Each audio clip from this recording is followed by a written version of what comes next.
RS के कहने के उत्ते ही प्रकाश सिंह बादल ने बकायदा तौर पर जो 10+2 दी जिहड़ी किताबां ने पंजाब हिस्टरी दियां ਉਹਦੇ ਵਿੱਚ गुरु नानक साहब जी ਦੀ बड़ी भद्दी मानस ਜਿਹੜੀ है लैंगुएज वरती गई है। ਉਹਦੇ ਕਿਹਾ ਗਿਆ गुरु नानक साहब हिंदू धर्म के प्रचारक ਸੀਗੇ।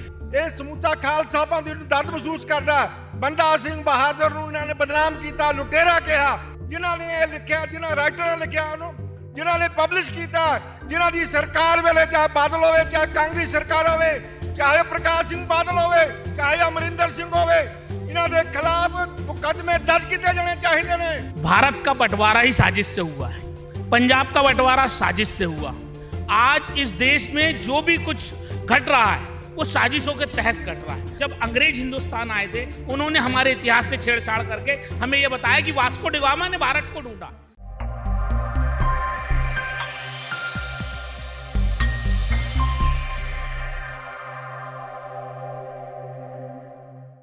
ਸਿੱਖਾਂ ਦੇ ਸੰਘਰਸ਼ ਦੇ ਵਿੱਚ ਬਹੁਤ ਵੱਡੀ ਭੂਮਿਕਾ ਨਿਭਾਉਣ ਵਾਲੇ ਸੰਘਰਸ਼ੀ ਯੋਧੇ ਸਰਦਾਰ ਸਤਨਾਮ ਸਿੰਘ ਪੌਂਟਾ ਨੇ। ਅਸੀਂ ਉਹਨਾਂ ਦੇ ਨਾਲ ਗੱਲਬਾਤ ਕਰਾਂਗੇ। ਸਭ ਤੋਂ ਪਹਿਲਾਂ ਫਤਿਹ ਅਰਜ਼ ਕਰਦੇ ਹਾਂ ਜੀ, ਵਾਹਿਗੁਰੂ ਜੀ ਕਾ ਖਾਲਸਾ ਵਾਹਿਗੁਰੂ ਜੀ ਕੀ ਫਤਿਹ। ਪੌਂਟਾ ਸਾਹਿਬ ਜੀ, ਬਹੁਤ ਦੁਖਦਾਇਕ ਹੈ ਕਿ ਸਿੱਖ ਇਤਿਹਾਸ ਨੂੰ ਇਸ ਤਰੀਕੇ ਦੇ ਨਾਲ ਪੰਜਾਬ ਸਕੂਲ ਸਿੱਖਿਆ ਬੋਰਡ ਦੇ ਵੱਲੋਂ ਟਾਰਗੇਟ ਕੀਤਾ ਜਾਣਾ। ਜਿਹੜਾ ਸਾਡਾ ਆਉਣ ਵਾਲਾ ਭਵਿੱਖ ਆ ਜਾਂ ਜਿਹੜੇ ਸਾਡੇ ਆਉਣ ਵਾਲੀ ਸਾਡੀ ਪੀੜ੍ਹੀ ਹੋਏਗੀ ਤਾਂ ਉਹਨਾਂ ਦੇ ਉੱਪਰ ਕਿਸ ਤਰ੍ਹਾਂ ਦਾ ਪ੍ਰਭਾਵ ਪਵੇਗਾ ਇਹਨੂੰ ਲੈ ਕੇ? ਗੱਲ ਕੀ ਹੈ, ਸ਼ੁਰੂ ਤੋਂ ਹੀ ਜੇ ਹਿੰਦੁਸਤਾਨ ਦੀ ਸਰਕਾਰ ਜਿਹੜੀ ਹੈ ਸਾਡੇ ਬੱਚਿਆਂ ਨੂੰ ਸਿੱਖ ਗੁਰੂ ਸਾਹਿਬਾਨਾਂ ਦੇ ਵਿਰੁੱਧ ਸਿੱਖ ਇਤਿਹਾਸ ਤੋਂ ਦੂਰ ਕਰਨ ਦੀ ਹਮੇਸ਼ਾ ਸਾਜ਼ਿਸ਼ ਕਰਦੀ ਰਹੀ ਹੈ। ਇਸ ਵਾਸਤੇ 2008 ਦੇ ਵਿੱਚ ਪ੍ਰਕਾਸ਼ ਸਿੰਘ ਬਾਦਲ ਦੀ ਸਰਕਾਰ ਸੀ। ਇਹਦੇ ਬਾਦਲ ਦੀ ਸਰਕਾਰ ਜਿਹੜੀ ਹੈ ਉਹਦੀ ਸੋਚ ਹਮੇਸ਼ਾ ਹੀ ਆਰਐਸ ਨਾਲ ਜੁੜਦੀ ਰਹੀ ਹੈ। ਆਰਐਸ ਦੇ ਕਹਿਣ ਦੇ ਉੱਤੇ ਹੀ ਪ੍ਰਕਾਸ਼ ਸਿੰਘ ਬਾਦਲ ਨੇ ਬਕਾਇਦਾ ਤੌਰ ਤੇ जो 10+2 ਦੀ ਜਿਹੜੀ ਕਿਤਾਬਾਂ ਨੇ ਪੰਜਾਬ ਹਿਸਟਰੀ ਦੀਆਂ ਉਹਦੇ ਵਿੱਚ ਗੁਰੂ ਨਾਨਕ ਸਾਹਿਬ ਜੀ ਨੂੰ ਦੀ ਬੜੀ ਭੱਦੀ ਮਾਨਸ ਜਿਹੜੀ ਹੈ ਲੈਂਗੁਏਜ ਵਰਤੀ ਗਈ ਹੈ। ਉਹਦੇ ਕਿਹਾ ਗਿਆ ਗੁਰੂ ਨਾਨਕ ਸਾਹਿਬ ਹਿੰਦੂ ਧਰਮ ਦੇ ਪ੍ਰਚਾਰਕ ਸੀਗੇ। ਗੁਰੂ ਨਾਨਕ ਸਾਹਿਬ ਸਿੱਖ ਧਰਮ ਦੇ ਪ੍ਰਚਾਰਕ ਨਹੀਂ ਸੀ, ਸਿੱਖ ਧਰਮ ਦੇ ਗੁਰੂ ਨਹੀਂ ਸੀ ਤੇ ਗੁਰੂ ਨਾਨਕ ਸਾਹਿਬ ਨੇ ਵੱਖਰਾ ਧਰਮ ਨਹੀਂ ਬਣਾਇਆ ਸੀ।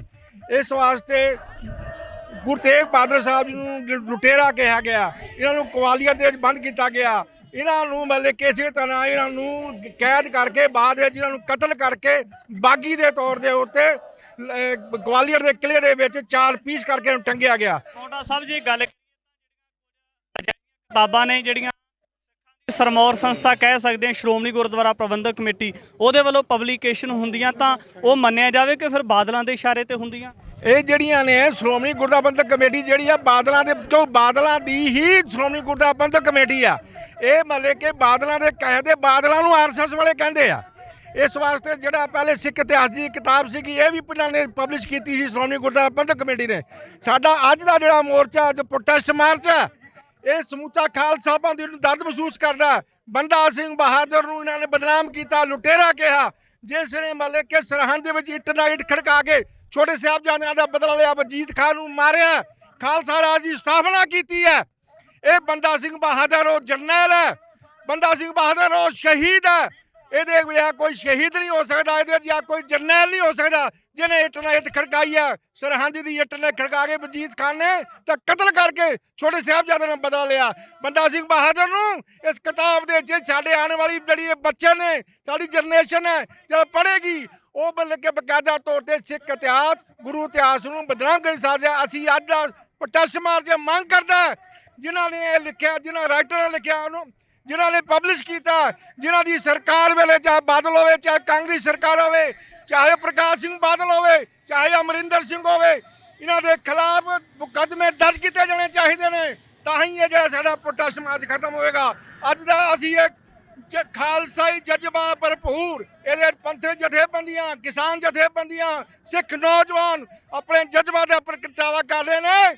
ਸਰਕਾਰ ਨੂੰ ਚਾਹੀਦਾ ਵੀ ਇਸ ਨੂੰ ਛੇਤੀ ਤੋਂ ਛੇਤੀ ਇਹਨੂੰ ਇਸ ਸਿਲੇਬਸ ਕੱਢ ਕੇ ਪੰਥਕ ਵਿਦਵਾਨਾਂ ਦੀ ਸਲਾਹ ਲੈ ਕੇ ਚੰਗੇ ਤਰੀਕੇ ਦੇ ਨਾਲ ਇਸ ਸਿਲੇਬਸ ਨੂੰ ਸੋਧਿਆ ਜਾਵੇ। ਨਹੀਂ ਤਾਂ ਇਹ ਜਵਾਰ ਭਾਟਾ ਜਿਹੜੀ ਹੈ ਇਹ ਇੱਕ ਕਿਸਮ ਦਾ ਇਹਦਾ ਬਹੁਤ ਭਿਆਨਕ ਰੂਪ ਲੈ ਸਕਦੀ ਹੈ।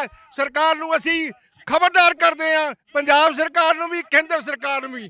ਇਹ ਜਿਹੜਾ ਜਲੂਸ ਅੱਜ ਜਿਹੜਾ ਇਹ ਪਤਵੰਤੇ ਸੱਜਣਾ ਦਾ ਆ, ਕੋਈ ਸਿੰਘ ਜਿਹੜੇ ਨੇ ਇਲੈਕਸ਼ਨ 'ਚ ਸ਼ਾਮਲ ਨੇ, ਕੋਈ ਸਿੰਘ ਜਿਹੜੇ ਨੇ ਥੱਕੇ ਹੋਏ ਨੇ। ਇਹ ਜਿਹੜਾ ਪੰਥਕ ਜਜ਼ਬਾ ਭਰਪੂਰ ਜਿਹੜਾ ਇਕੱਠ ਹੈ, ਇਹ ਵਾਰਨਿੰਗ ਦਿੰਦਾ ਮਤਲਬ ਕਿ ਸਰਕਾਰਾਂ ਨੂੰ। ਇਹਨਾਂ ਕਹਿੰਦਾ ਫਤਿਹ ਗੁਜਾਵਾਂਗਾ ਸਤਨਾਮ ਸਿੰਘ ਪੌਂਟਾ ਸਾਹਿਬ, ਦਲ ਖਾਲਸਾ। ਵਾਹਿਗੁਰੂ ਜੀ ਕਾ ਖਾਲਸਾ, ਵਾਹਿਗੁਰੂ ਜੀ ਕੀ। ਬਹੁਤ ਤਰਾਸਦੀ ਵਾਲੀ ਗੱਲ ਹੈ ਕਿ ਜਿਸ ਭਾਰਤ ਦੇ ਵਿੱਚ ਵਸਣ ਵਾਲੇ ਸਿੱਖ ਜਿਨ੍ਹਾਂ ਨੇ 90% ਭਾਰਤ ਦੀ ਆਜ਼ਾਦੀ ਵਾਸਤੇ ਕੁਰਬਾਨੀਆਂ ਕੀਤੀਆਂ ਨੇ, ਪਰ ਜਦੋਂ ਅਜਿਹੀ ਮਾਰਸ਼ਲ ਕੌਮ ਨੂੰ ਉਸੇ ਹੀ ਭਾਰਤ ਦੇ ਵਿੱਚ ਉਸੇ ਹੀ ਸਰਕਾਰਾਂ ਦੇ ਵੱਲੋਂ ਟਾਰਗੇਟ ਕੀਤਾ ਜਾਏਗਾ, ਜਦੋਂ ਇਸ ਤਰੀਕੇ ਦੇ ਨਾਲ ਆਉਣ ਵਾਲੀ ਪੀੜ੍ਹੀ ਨੂੰ ਜਾਂ ਜਿਹੜਾ ਸਾਡਾ ਐਜੂਕੇਸ਼ਨ ਦੇ ਰਾਹੀਂ ਇਸ ਤਰੀਕੇ ਦੇ ਨਾਲ ਹਮਲੇ ਕੀਤੇ ਜਾਣਗੇ, ਤਾਂ ਇੱਕ ਬਹੁਤ ਜਿਹੜੇ ਭੈੜੇ ਸਿੱਟੇ ਕਹਿ ਸਕਦੇ ਹਾਂ ਕਿ ਭੈੜੇ ਸਿੱਟੇ ਨਿਕਲ ਸਕਦੇ ਨੇ। ਤਾਂ ਇਹ ਤੁਸੀਂ ਸਿੱਖ ਜਥੇਬੰਦੀਆਂ ਦਾ, ਕਿਸਾਨ ਜਥੇਬੰਦੀਆਂ ਦਾ, ਵਿਦਿਆਰਥੀਆਂ ਦੀਆਂ ਜਥੇਬੰਦੀਆਂ ਦਾ ਔਰ ਸਿੱਖ ਨੌਜਵਾਨਾਂ ਦੇ ਵੱਲੋਂ ਵੱਡੇ ਰੋਸ ਦਾ ਪ੍ਰਗਟਾਵਾ ਤਸਵੀਰਾਂ ਵਿੱਚ ਦੇਖ ਰਹੇ ਹੋ।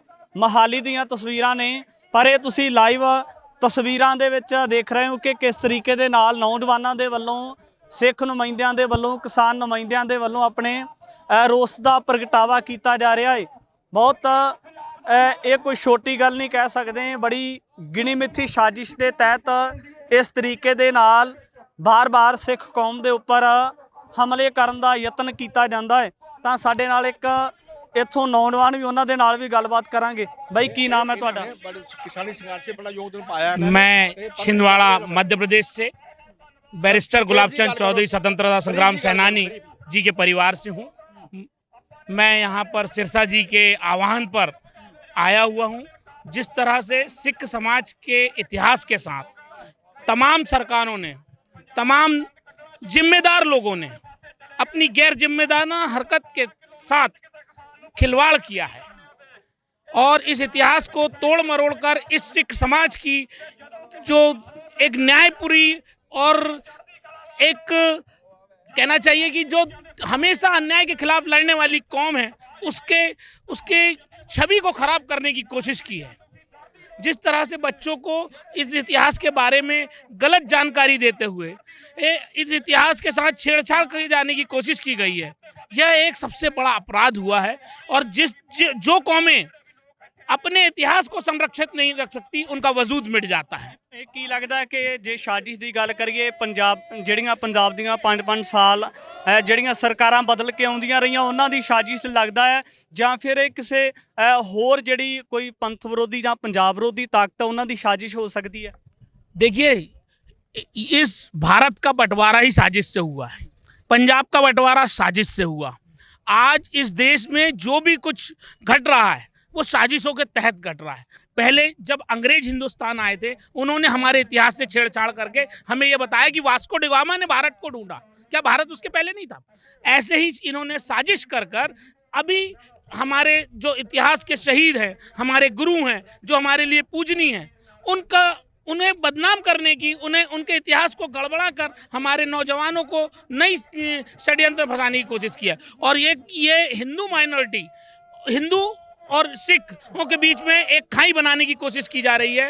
ये इसलिए की जा रही है ताकि ये इतिहास गड़बड़ करें, और इतिहास गड़बड़ कर जिस तरह से पहले मुसलमानों और हिंदुओं को लड़ाया गया, वैसे ही अब सिखों और हिंदुओं को लड़ाने की साजिश है इन तमाम सरकारों की। ਸਾਜ਼ਿਸ਼ ਹੈ ਕਿਹਦੀ ਆਪਸ ਦੇ ਵਿੱਚ ਜਿਹੜਾ ਫਿਰਕਾ ਪ੍ਰਸਤੀ ਕਰਕੇ?